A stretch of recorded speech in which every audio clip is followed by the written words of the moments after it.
நாங்கள் தனியாக அதுக்கு பேசுகிறதுக்கு நாங்கள் போகல. அவருடைய கொள்கையோடு அல்லது கோட்பாடோடு அல்லது கொள்கையோடு இணங்கித்தான் நாங்கள் பேச்சுவார்த்தை நடத்த ஒன்று மட்டும் இல்லை. கஜேந்திரனும் சொல்லுறது போல நாங்கள் தமிழரசு கட்சி தமிழினத்துக்கு துரோகம் செய்த என்றெல்லாம் அது அபாண்டமானது, விஷமத்தனமானது. இந்த விமர்சனங்கள் முழுக்கலுமே பிள்ளை. அது இஞ்சி அவர் முயற்சிக்கிறாருன்னா அங்கே கஜேந்திரன் அங்கே கொக்கத்திரி ஜெயிலில் போய் அங்கே அவரும் இதைத்தான் சொல்கிறார், துரோகம் என்ன துரோகம் உங்களுக்கு 2-3 சொல்லி தான் தெரியும். அது நெடுகவே எடுபடாது. எங்களில் சட்டப்படி தெரிவு செய்யலன்னு அங்கே ஒருத்தர் போய் நீதிமன்றத்தில் சொல்கிறேன். எங்களுக்கு ஜாப் எல்லாமே தெரியும், அதன்படி தான் எல்லாம் செய்கிறேன். முக்கிய கொண்டு இருக்க வேண்டியால் வேறு அங்கே ஒன்றும் செய்யலை. உங்கள் பிரதேச ஆலயங்களில் இடம்பெறும் ஆன்மீக, கலை மற்றும் கலாசார நிகழ்வுகளை உலகறியச் செய்ய லங்காஸ்ரீயோடு இணைந்து கொள்ளுங்கள். தொடர்புகளுக்கு 076 70 60 910. கடந்த 19ஆம் தேதி இலங்கை தமிழரசு கட்சி சார்பிலே அதன் தலைவர் என்ற வகையிலே நானும் பொதுச் செயலாளர் சுமந்திரன் அவர்களும் இனிய எங்களுடைய 8 பாராளுமன்ற உறுப்பினர்களும் ஜனாதிபதி அனுர்குமார் திசாநாயக்காவை சந்தித்து நடத்திய பேச்சுவார்த்தை தொடர்பாக பல கருத்துக்கள், பல விமர்சனங்கள் தெரிவித்து வரப்படுகின்றன. சில விடயங்கள் தொடர்பாக தவறான கருத்துக்கள், தவறான விமர்சனங்கள் முன்வைக்கப்படுவதை தெளிவுபடுத்த வேண்டிய கட்டாயம் தலைவர் என்ற வகையில் எனக்கு உண்டு. உண்மையாக குமார் திசாநாயக்கா அவர்கள் 2024ஆம் ஆண்டு செப்டம்பர் மாதம் 21ஆம் தேதி நடந்த தேர்தலில் தெரிவு செய்யப்பட்டார். ஒரு வருடமாக அவருடைய சந்திப்பு ஒரு முக்கியமான கட்சி என்ற வகையில் தமிழ் தேசிய கட்சி சார்ந்த 8 பாராளுமன்றத்துக்குள்ளே பாரிய பிரதிநிதித்துவத்தை கொண்ட கட்சி என்ற வகையிலும் ஒரு ஜனாதிபதியோடு முக்கியமான விடயங்களில் கலந்து பேசுவது ஒரு அரசியல் கட்டாயம் என்பதால் அவருடைய கலந்து பேச வேண்டும் என்ற முயற்சி எடுக்கப்பட்டிருந்தது. அந்த வகையிலே ஒரு வருடம் பூர்த்தியான 22/9/2025ஆம் தேதி ஜனாதிபதிக்கு நாங்கள் சந்திக்க விரும்புவோம். எங்களுடைய தமிழ் தேசிய பிரச்சனைகள் தொடர்பாக சந்தித்து பேச விரும்புகிறோம் என்று அவருக்கு கடிதத்தை நானும் சுதந்திரன் அவர்களும் கையெழுத்து வச்சு அனுப்பியிருந்தோம். ஆனால் அது தாமதப்பட்டு கொண்டே வந்தது.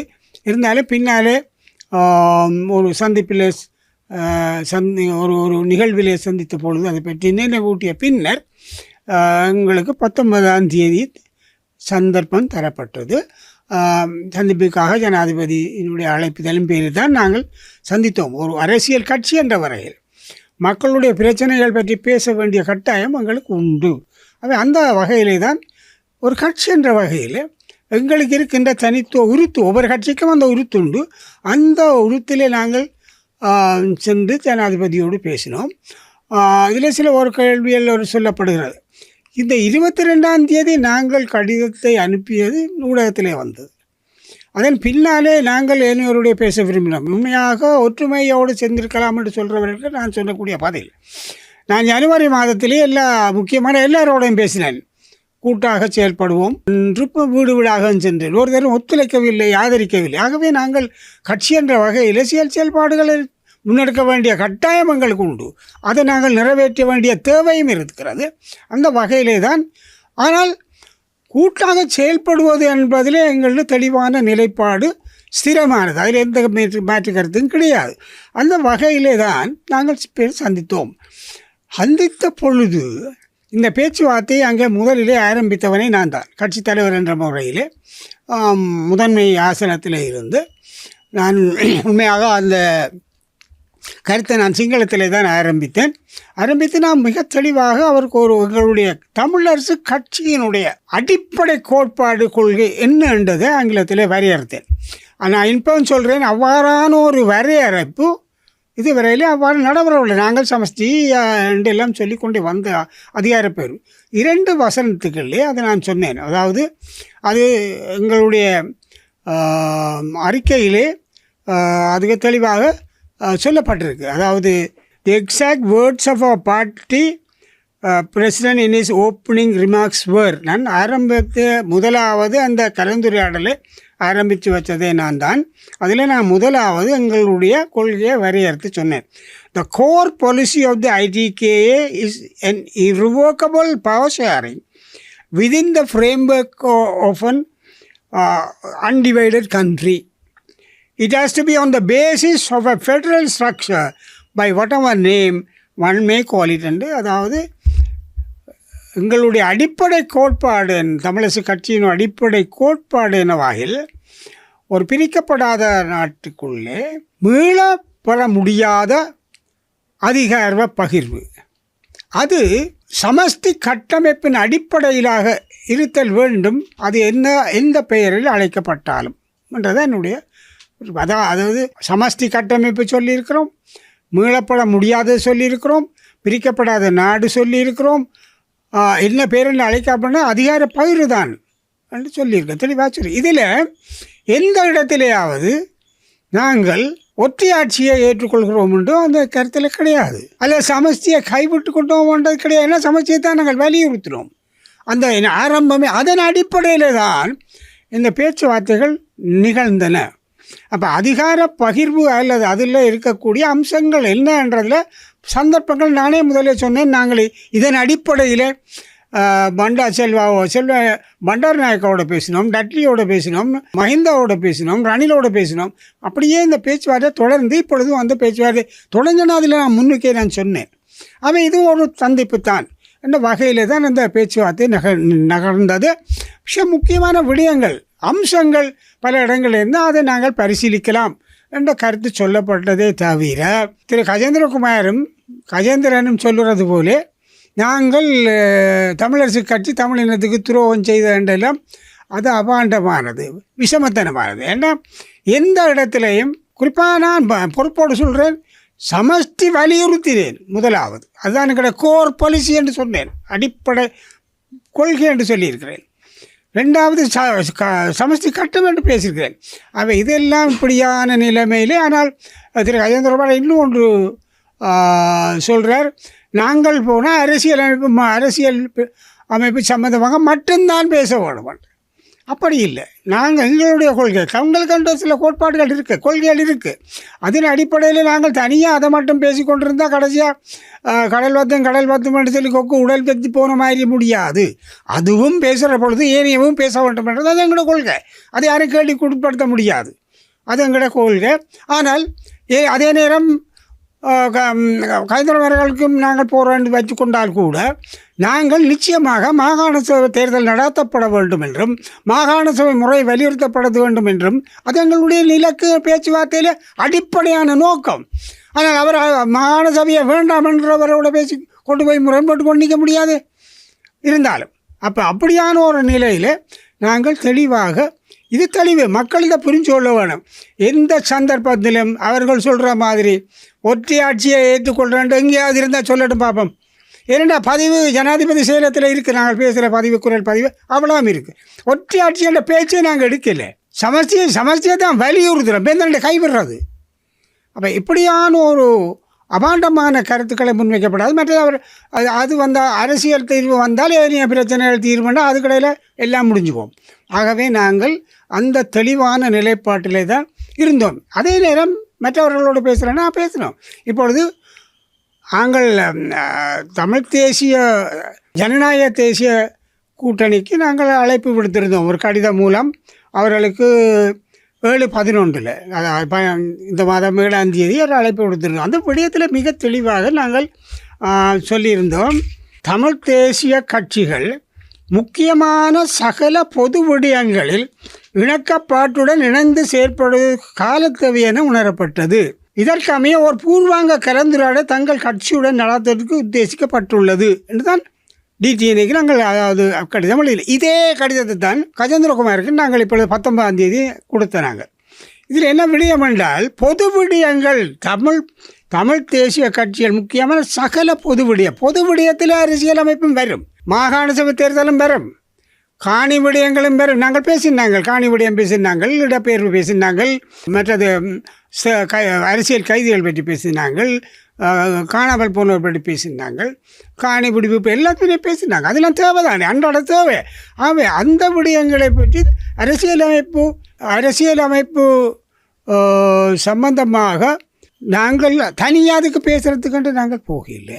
அதெல்லாம் அந்த அவருடைய கொள்கையோடு அல்லது கோட்பாடோடு அல்லது கொள்கையோடு இணங்கித்தான் நாங்கள் பேச்சுவார்த்தை நடத்த ஒன்று மட்டும் இல்லை. ஆகவே நான் என்ன சொல்ல வரேன்டா, இப்படியான விஷமத்தனமான கருத்துக்களை சொல்லி ஒரு கொச்சப்படுத்துறது சரி. நான் இப்பொழுது கூட மிக அடக்கமாக பண்போடு மரியாதையோடு தான் இதை சொல்கிறேன். ஏனென்றால் நான் இன்னும் எதிர்பார்க்குறேன். இப்போ டிடிஎன்ஏயோடு நாங்கள் பேச போகிறோம். நிச்சயமாக பேச்சுவார்த்தைக்கான ஏற்பாடுகள் நடந்து கொண்டிருக்கு. அநேகமாக நாங்கள் அடுத்த மாதம் முற்பதியில் சந்திக்கக்கூடிய வாய்ப்புகள் இருக்குது. சந்திக்கக்கூடிய ஒரு அளவுக்கான தீர்மானத்துக்கு வந்துட்டோம். அவர்களும் எங்களோடு உறவாட பேச போகிறோம்.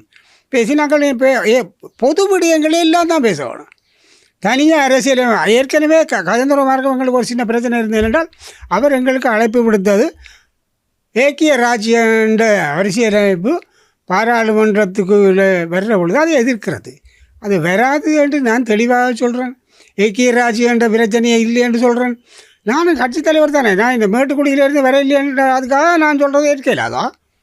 அப்படி ஒரு ஆள் வர வேணுமோ? இது சராசரி மக்களுடைய கட்சி. அதுலேயும் ஒரு ஆள் தான் நான் சொல்கிறத கட்சித் தலைவராக தான் இருக்கிறேன். ஒரு வருஷமாக கட்சியை நல்லா கொண்டு போயிட்டு தானே. இல்லையாண்டு நீங்கள் சொல்வியல் ஏண்டா உங்களை மேட்டுக்குடியல் அது எனக்கு பணக்கார மேட்டுக்குடியல் கதை இல்லை. சரியாக நான் கட்சி சரியில்லைன்னா நாங்கள் போகிறோம். இப்போ நான் என்ன சொன்னேன் தெளிவாக சொல்கிறேன். அது மாதிரி இல்லையே. அது இப்போ இன்றைக்கு இப்போ ஒன்றை எல்லோரும் புரிஞ்சு கொள்ளணும். இந்த பேச்சுவார்த்தை முடிஞ்ச பிறகு ஜனாதிபதி செயலகம் விடுத்த அறிக்கையில் தெளிவாக ஒரு விடயம் இருக்குது. அதில் மிக தெளிவாக சொல்லப்படுகிறது. மாகாண சபை தேர்தல் மற்றும் புதிய அரசியலமைப்பு ஒன்றின் அவசியம் குறித்தும் இதன் போது ஆராயப்பட்டதோடு வடக்கு மற்றும் கிழக்கு மக்கள் எதிர்கொள்ளும் பிரச்சனைகளை தீர்ப்பதற்கு தொடர்ந்தும் பழைய அரசியல் தீர்வு பொருத்தமற்றது என்பதால் அதற்காக புதிய அரசியல் தீர்வு நோக்கி செல்ல வேண்டும் என அரசாங்கம் எதிர்பார்ப்பதாக ஜனாதிபதி அனுரகுமார திசாநாயக்கா இங்கு குறிப்பிட்டார். அப்போ அவர் அந்த 2016-19 வரவே என்று அவர் அதெல்லாம் சொல்லலை. ஒரு கதைக்கே இல்லை. அவர் ஒரு புதிய அரசியல் தீர்வை நோக்கி செல்ல வேண்டும்ன்றது தான் அவர்கிட்ட கருத்து. புதிய அரசியல் எப்படி என்னென்னு வருமென்ட்டு நான் முதலே திருப்ப சொன்னேன். நான் அவருடைய வரவு வரட்டும், அதுக்கு பிறகு நாங்கள் பேசலாம்னு சொன்னேன். நாங்கள் இப்போவும் அதுக்கு மறுப்பதில்லை. அது வராமல் நாங்கள் ஒரு வரைய வேணும். நாங்கள் அரசாங்கம் எங்கள் நாட்டுக்கு அரசியலமைப்பு வரைதல் இல்லையே. அப்போ இந்த நாட்டு ஜனாதிபதி இந்த அரசாங்கம் ஒரு அரசியல் தீர்வை முன்வைத்தால் அதன்படி நாங்கள் விமர்சிக்க வேண்டியது எங்களுடைய நிலைப்பாடு. ஆனால் அவர் இல்லை நாங்கள் ஒரு அரசியலமைப்பு வரைய வேணும். அதே பிழையான அணுகுமுறை தானே. ஆகவே இதை வச்சுக்கொண்டு இல்லை அவரை கூட்டிகிட்டு போகணும் இவரை கூட்டிகிட்டு போய் விட்டுட்டு போயில்லைன்னா இது கட்சி எங்களுடைய உரிமை எங்களுடைய பயனட்டு. நாங்கள் அதால் இருமாப்போட கதைக்கையில் தமிழரசு கட்சி இருமாப்போட கதைக்கையில். ஆனால் எங்களுக்கு இந்த பொறுப்புண்டு இருக்குது. ஒரு வருஷமாக காத்திருந்து ஜனாதிபதி போய் கதைக்கிறோம். 22 எழுதின கடிதம் வந்தால் தானே. அப்போ இன்றைக்கி 22 செப்டம்பர் அக்டோபர் நவம்பர்லாம் நாங்கள் போகிறோம். இவ்வளோ நாள் இருந்தால் மற்றவர்களோட எங்களோட கதைச்சிக்கலாம் தானே. அது செய்யலையே. செய்யாமல் எங்களை கூப்பிடலையே அல்லது அவையில் சொல்லாவிட்டாலும் அவையும் கூப்பிடலை இவையும் கூப்பிடலை விட்டு போனீங்க தனியை ரெண்டெல்லாம் பேச முடியாது. இப்போ நாங்கள் முயற்சிக்கிறோம். கஜேந்திரகுமார் அவர்களுக்கும் எழுதியிருக்கிறோம். நான் இப்போவும் கொஞ்சம் அடக்கமாக பேசுகிறதுக்கு ஒரே ஒரு காரணம், நாங்கள் இன்னும் எங்களுடைய ஒற்றுமையாக செயல்பட வேண்டுமென்ற ஒரு எண்ணப்பாடு எங்கள்கிட்ட இருக்குது. அவருக்கும் தெரியும். நான் என்னை பற்றி கட்சிக்குள்ளே இருந்து ஒரு 2 பேர் விசாரிக்கிறது நான் தெரியும். வெளியிலேருந்து மெசேஜ் தெரியும். நான் ஒரு தடவை மறுமொழி சொல்கிறேன் இல்லை. ஏன்னா கட்சியை ஒழுங்காக கொண்டு போகிறேன் அதை சொல்லி போட்டு தான் விட்டு போகிறோம். அதே மாதிரி கஜேந்திரகுமார் நடிகை எங்களை அடிக்கிறத தவிர்க்க வேண்டும் நான் திருப்பி கேட்கிறேன். நியாயமான விமர்சனத்தை ஏற்றுக்கொள்ளலாம். இந்த விமர்சனங்கள் முழுக்கலுமே பிள்ளை. அது இஞ்சி அவர் விமர்சிக்கிறாருன்னா அங்கே கஜேந்திரன் அங்கே கொக்கத்திரி ஜெயிலில் போய் அங்கே அவரும் இதை தான் சொல்கிறார். துரோகம் என்ன துரோகம் உங்களுக்கு 2-3 சொல்லி தான் தெரியும். துரோகம் அது அண்டு சொல்லி காட்டி கொடுத்தான் துரோகம் செய்தான் இனப்பா துரோகி அப்படி என்று சொல்லத்தான் தெரியும். அது நெடுகவே எடுபடாது எங்களில். நாங்களும் மக்களுக்கு இனி மறுமொழி சொல்கிறது தயாராக இருக்கிறோம். நான் பொறுப்பாக சொல்கிறேன். இலங்கை தமிழரசு கட்சியின் பதிலண்டு சொல்கிறதில்ல. அது டெக்னிக்கலியாக நாங்கள் பதிலண்டு சட்டப்படி நான் தான் தெரியல யாப்பின்படி. இப்போ சட்டப்படி தெரிவு செய்யலன்னு அங்கே ஒருத்தர் நீதிமன்றத்தில் சொல்கிறேன். எங்களுக்கு யாப் எல்லாமே தெரியும். அதன்படி தான் இல்லைன்னு செய்கிறேன். முக்கு போட்டு முக்கி கொண்டு இருக்க வேண்டியால் வேறு அங்கே ஒன்றும் செய்யலை. நான் ஒன்றும் பிழையான அறிவியல் செய்யலை. பதிலண்டு நான் போடுறேன்னா எனக்கு கொஞ்சம் தரம் குறைஞ்சி போடுறேன்னா எனக்கு தெரியும். ஏன் நான் போட்டு வச்சுருக்கேன். ஆனால் யாப்பின்படி நான் தான் தலைவர். யாப்பின்படி சுமந்திரன் தான் பொதுச் செயலர். இதில் எந்த பிழையும் கிடையாது. அதை ஏற்றுக்கொண்டு அதுவும் குறிப்பாக தேர்தல் ஆணையம் எங்கள் 2 பேருக்கும் ஏற்றுக்கொண்டு கடிதம் தந்துடுது ஏப்ரல் மாதத்தில். இதெல்லாம் தேவையில்லாத வேலை. நான் இப்போ சொல்கிறேன், உங்களுடைய எல்லா கட்சிகளோட இணைந்து செயல்படுறது தவிர அதுக்கான ஏற்பாடு செய்கிறதுக்கு நான் முன்னிக்கிறேன். இப்போ கதைச்சிருக்கேன். இன்றைய கூட டிடிஎன்ஏ செயலாளரோட கதைச்சினான். சுமூகமான நிலைப்பாடு இருக்க, நல்ல ஒற்றுமையான சந்தோஷமான ஆரோக்கியமான தொடர்பாடல் இருந்திருக்கு டிடிஎன்ஏ செயலாளரோட. அப்படி தான் இருக்கணும். அந்த மாதிரி நாங்கள் இதில் குறைபாடுகள் இருக்கும், அதனால் எங்களை குறைய சொல்லி பேசி போகலாம். கஜேந்திரகுமார் அவர்களும். ஆனால் ஒன்று மட்டும் நிச்சயம், அவர் மாநசபை வேண்டாம்னு சொன்னால் நாங்கள் அதோட ஒத்து போயிடாது. அது ஒத்து போயிடல. ஏகே ராஜா இருக்குன்னா அங்கே ஒன்றும் இல்லைன்னு சொன்னால் அதை ஏற்றுக்கொள்ளலாதுன்னா மூஞ்சல் அடித்த மாதிரி சொன்னால் ஒத்து போயிடாது. அப்போ இதுகளில் சமநிலைக்கு பேச்சுவார்த்தைக்கு போகிறதுக்கான ஒரு சூழலை ஏற்படுத்தினால் நாங்கள் ஒன்றாக செயல்படலாம். மற்றது தெளிவாக நான் இதையும் சொல்லி வைக்க விரும்புகிறேன். இதிலெல்லாம் 2 கருத்து இருக்க தேவையில்லை, அம்பிக்யூட்டி என்று சொல்லக்கூடிய இருக்க தேவையில்லை. அந்தந்த கட்சியான இதில் என்னென்னா பொது விடயங்களை இணங்கி இணக்கப்பாட்டுடன் இதே கடிதம்தான் கஜேந்திரன் வரைக்கும் அனுப்பினாங்க. ஒரே கடிதம், ஒரே வசனம், அதை கையெழுத்து கீழே வச்சு மேலே அவற்றை பேர் போட்டதே தவிர 2 கட்சிக்கும் அனுப்பினோம். அதே வரைவு தான், அதாவது இணங்கி இணக்கப்பாட்டுடன் செயல்படுது. அப்போ அந்தந்த கட்சிகள் நாங்கள் எல்லாரும் அவனோட தனித்துவத்தை பேணிக்கொண்டு இணக்கப்பாட்டுடன் பொது விடயங்களே அரசியலமைப்பு நிச்சயமாக அவங்க உண்மையாக அதில் சுமந்திரன் அவர்கள் அதில் பாராளுமன்ற அந்த பேச்சுவார்த்தையில் சொன்ன 14 விடயங்கள் இங்கே என்கிட்ட இருக்குது. அதில் முதலாவது விடயமே பிரின்சிபல் ஆஃப் சப்சிடியாரிட்டி டு அப்ளை. சப்சிடியாரிட்டி என்றது அதிகார பகிர்வு எல்லா எந்த அளவுக்கு எல்லையிலே அந்த அதிகாரங்கள் பிரயோகிக்கப்பட வேண்டிய தேவையோ அங்கங்கே அது அமலுக்கு அதுக்கு வழங்கப்படுதல் தான் சப்சிடியாரிட்டி. இது இங்கே சிவஞானத்தின்றியோ சுதந்திரன்றியோ அனுரகுமார் திசாநாயகன்றியோ அல்லது கஜேந்திரகுமார்ட்டோ இல்லை. இது ஐக்கிய நாடுகள் சபையினுடைய ஒரு வரையறை வழிகாட்டல் சப்சிடியாரிட்டி. அப்போ அதிகார பகிர்வுக்கு அது ஒரு வழிகாட்டல். அதுதான் முதல் சொல்லப்பட்டிருக்கு. அதில் 3வது மாகாண சபை தேர்தல் சம்பந்தமாக பேசப்பட்டிருக்கு. மாகாண சபைக்கு அதிகாரங்கள் பகிரப்பட வேணும்னு பேசப்பட்டிருக்கு. அதில் ஒற்றையாட்சின்ட்டு ஒரு சொல்லும் இந்த 14 இல்லை. சமஸ்தியை விடுறமண்டும் ஒரு பேச்சும் இல்லை. சமஸ்தியண்டா இல்லை, பேசவே இல்லை. சமஸ்தி ஏற்கனவே எந்த கட்டமைப்பு எதுவாக இருந்தாலும் அதுவாக இந்த சொல்லில் தொங்கி கொண்டு நிற்கலாது. இப்போ இதை சொல்லில் தொங்குற வேலை தான் நடக்குது. சமஸ்தியை விட்டு ஆனால் இப்போ நான் தொங்கலாது. ஏன்னா நான் சமஸ்தியை சொல்லிட்டேன் கிளியராக, ஜனாதிபதிக்கு நேரே சொல்லிட்டேன். நான் சொல்லியிருக்கிறேன் தெளிவாக, இல்லைன்னு சொல்லிட்டு பார்ப்போம். அப்போ பேந்திர சமஸ்தியை விட்டு எல்லாம் சொல்லிக்கொண்டு மக்களுக்கு மாத்திரவே இல்லை. அவை தயவு செய்து கஜேந்திரனும் உங்களோட ஒரு நல்ல உறவோடு இனம் சார்ந்து செயல்பட நாங்கள் விரும்புகிறோம். நான் நினைக்கிறேன் எங்களுடைய கட்சியை பற்றி உங்களுக்கு இப்போ ஒரு வருஷம் தெரிஞ்சிருக்குன்னு தானே. ஏதோ நாங்கள் சுமூகமாக தானே போகிறோம், ஆரோக்கியமாக தானே எல்லாருமே வரும் அந்த பேசினவே. நீங்கள் கேட்டு பாருங்க, நீங்கள் சொல்கிற மாதிரி யாராவது நாங்கள் ஒற்றையாட்சியை ஏற்றுக்கொண்டோமா அல்ல சமஸ்தியை கைவிட்டோமா எட்டு உங்களுக்கும் உறவுள்ள எம்பி வேறு இருக்கிறோம் தானே, எங்களுக்கும் உறவுள்ள இருக்கிறவன் எல்லோரும் எங்கட எம்பி தான். கேட்டு பாருங்க அப்படி சொன்னதாண்டு. அப்படி இல்லாமல் சும்மா எழுந்த மனமாக செய்கிறது. அதை வேந்து ஆய்வாளர்கள், அறிவாளிகள், கட்டுரையாளர்கள் எல்லாம் அதை எடுத்துக்கொண்டு கக்கி ஓடுறவங்களுக்கு எதிராக கக்கி துப்புறது எல்லாம் சரியான பிழை. நாங்கள் ஓரளவுக்கு பொறுப்பாக தான் நடப்போம். விஷயம் தெரியாத ஆக்கலன்னு நினைக்கக்கூடாது, அது தவறு. நான் ஏற்கனவே சொன்ன மாதிரி இந்த மேட்டுக்குடி பணக்காரட்டி அரசியல் இல்லை. இப்போ இது நாங்கள் பணம் இல்லை தான், எங்களுக்கு கொஞ்சம் பிரச்சனை இருக்குது. கதைக்கு இல்லாமல் இருக்கேன்னா எங்களோட கட்சியிலையும் காசு இல்லை, என்ன போன்ற ஆள்கிட்டையும் காசு இல்லை. நாங்கள் ஏழ்மை பிச்சைக்காரன்னு சொல்ல மாட்டேன், கொஞ்சம் கஷ்டப்பட்ட நிதி இல்லாத ஆட்கள். நீங்கள் நிதி வேணும் எல்லா போய் கூட்டமைப்பியல், எங்களுக்கு கொஞ்சம் கஷ்டம். அதால் நாங்கள் இப்படி எப்பாவது ஒரு ஊடகங்களை கூப்பிட்டு எங்களோட கருத்தை சொல்லுவோம்.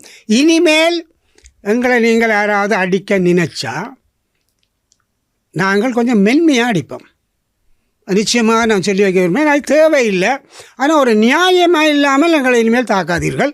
உண்மையை சொல்லுங்கள், பேசுங்க, நாங்கள் அதுக்கான ஆனால் இப்படி நீங்கள் இது ஒன்று சொல்லப்படுற எங்களுக்கு நாங்கள் வாக்கு வங்கி குறைஞ்சி போச்சா, உண்மைதான்.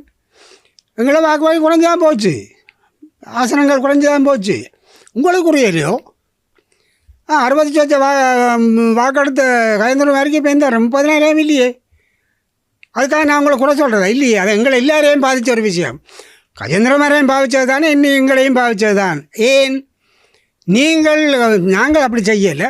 நீங்கள் எங்களை தோசி திட்டி விமர்சித்து சப்பி துப்பி கொண்டிருக்க, அது யாருக்கு சாதகமாக அமைஞ்சாலும் நீங்கள் இப்போவாது நினைஞ்சு கொள்ளணும். அதுதான் என்பிபிக்கு சாதகமாக அமைஞ்சாலும் 3 ஆசனம் எடுக்க வேண்டி வந்தேன். அதை இன்னும் விட்டுட்டு இப்போ அவங்களை நொட்டுற வேளாண் செய்கிறீர்கள். இது தவறு. இதால் நீங்கள் தமிழ் இனத்துக்கு ஏதோ ஒரு சேவை செய்கிறீர்கள், நன்மை செய்ய நினைக்கிறீர்கள். இல்லை, இது பாதிப்பு தான் செய்கிறீர்கள். எங்களுக்குள்ளே அடிபடுறது குத்துப்படுறதெல்லாம் தவறு. அதை நிப்பாட்டுங்கள் என்று சொல்லி இது ஒரு வேண்டுகோள் என்று தான் நான் நினைக்கிறேன். அந்த மாதிரி தான் அதை தாரேன். ஆனால் 2 விடயம் தெளிவாக மக்கள் புரிஞ்சு கொள்ள வேணும். மீண்டும் சொல்கிறேன், சமஷ்டியை கைவிட மாட்டோம். இதங்களை அடிப்படை கொள்ளை கோர் பாலிசி என்று நான் சொல்லியிருக்கிறேன். ஜனாதிபதிக்கு முன்னாடியே சொல்லியிருக்கிறேன். சமஷ்டி சொல்லியிருக்கிறேன். ஒற்றியாட்சியை பற்றி சமஷ்டி என்றாலே ஒற்றியாட்சி இல்லை தானே. இப்போ இந்த ஒற்றியாட்சியை ஏற்றுக்கொண்டு வந்துட்டாங்க, துரோகம் செய்தாங்க. தயவு செய்து இதை நிப்பாட்டுங்கன்னு சொல்லிக்கொண்டு இனிமேல் ஏதாவது இப்படி என்று வந்தால் ஊடகங்களில் வார நேரம் நானும் ஊடகங்களில் எனக்கு இந்த கட்சி எனக்கு ஆக்களை பற்றி கவலை இல்லை. கட்சியை முக்கியம். ஏன்னா நான் ஒருங்களை போல இன்னொரு தேர்தலை நோக்கி கத்துற ஆள் இல்லை. நான் இனி எந்த பதத்திலையும் தேர்தல் கேட்க மாட்டேன். ஆனால் கட்சியில் கை வச்சா அதற்கு எந்த தரத்தில் அந்த வருகுதோ அந்த தரத்தில் நான் பதில் சொல்லுவேன். அது தேவையில்லைன்னு நினைக்கிறேன். நாங்கள் இன்னொரு வகை ஒற்றுமையாக இனம் சார்ந்து கூட்டாக இணைந்து எங்களுடைய தளத்தில் நின்று கொண்டு பொது விடயங்களில் உண்டாக இருந்து பொது மையத்தில் இருந்து செயல்படுவதற்கு உங்களுக்கு அழைப்பு விடுகிறேன். ஏற்கனவே விட்ட அழைப்புகளுக்கு சாதகமாக பதிலளியுங்கள். ஏற்கனவே டிடிஎன்ஏ சாதகமாக பதிலளிச்சிருக்கு. கயந்திரகுமார் தனக்கு கடிதம் கிடைச்சிட்டு என்று சொல்லியிருக்கிறார். பார்த்தேன் நான் ஒரு பேட்டியில். அது அவர்களை ஏற்றுக்கொண்டு பேசலாம். குறைபாடுகள் இருக்குத்தானே, பேசலாம், பேச வேணும், வர வேண்டும். நீங்கள் கட்சியாக இருங்க, நாங்கள் கட்சியாக இருப்போம். பொது விடயங்களும் உண்டாப்போம். அந்த பாகம் எங்கட கொள்கை. பின்ன இனி டிஎன்ஏ அதிலெல்லாம் டிஎன்ஏ அந்த பேரவை இந்த பேரவை இதெல்லாம் சரி வராது. நீங்கள் கூட கட்சியை வச்சுக்கொள்ளுங்கோ, நாங்களும் வச்சுக்கொள்கிறோம். ஒன்றாக ஒரு தளங்களில் நின்று கூட்டு தலைமையாக இணைந்து செயல்படுறதுக்கான சூழலை உருவாக்கணும். அதற்கான ஒத்துழைப்பை தரும்படி இதாலும் சொல்லிக்கொள்கிறேன். மக்களும் இந்த உண்மையை புரிஞ்சு கொள்ள வேணும். கனத்த பிறகு சத்தம் போடுறது தான் உண்மையென்று நினைக்கக்கூடாது. இப்போ நாங்கள் சில நேரம் அழைத்து பிறகு சத்தம் போடுற இல்லைன்றதுக்காக நாங்கள் போய் என்ன நினைக்கக்கூடாது. நாங்கள் சத்தம் போடலாம், அது தெரியாது. இல்லை, எங்கள் 50 வருஷம் நான் அரசியல் எனக்கு சத்தம் போட தெரியும். அதல்ல அரசியல். என்னுடைய அமைதியாக எங்களை ஒத்துழைக்க வேணும், நாங்கள் ஒன்றாக செயல்பட வேணும், இணைந்தால் செயல்பட வேணும் என்பதை கருத்தில் கொண்டு இனியாவது நாங்கள் எல்லாரும் தமிழ் தேசிய கட்சிகள் முதலில் ஒரு பொது விடயங்கள் எல்லாம் அடங்கும். அந்த சொல்லிலே எல்லாம் அடங்கும். அதை கருத்தில் கொண்டு பேச வேண்டும் என்று கேட்டுக்கொள்கிறேன். நன்றி.